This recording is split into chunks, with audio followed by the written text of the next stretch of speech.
Hey everyone, this is Tim from YourSixStudios. Today in this video, I'm going to show you how to fix when your PlayStation 5 wasn't turned off properly. So let's go ahead and jump into the video right now.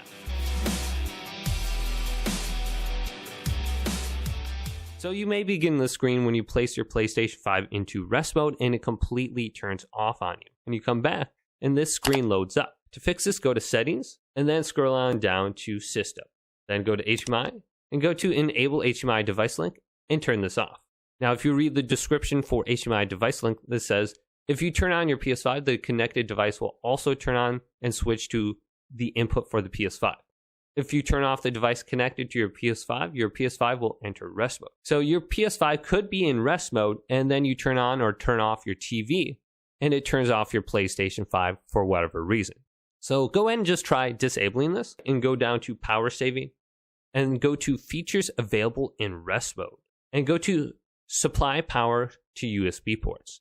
I'd suggest completely turning this off. There could be an issue where your PlayStation 5 thinks it needs to turn off the power to the USB ports, and instead of just turning off the power to the USB ports, it completely turns off PlayStation 5.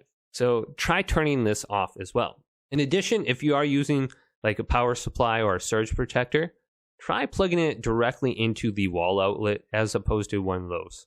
So hopefully this video did indeed help you out. If it did, go and leave a big thumbs up and subscribe to my channel down below for more tech up videos coming up next on YourSixGaming.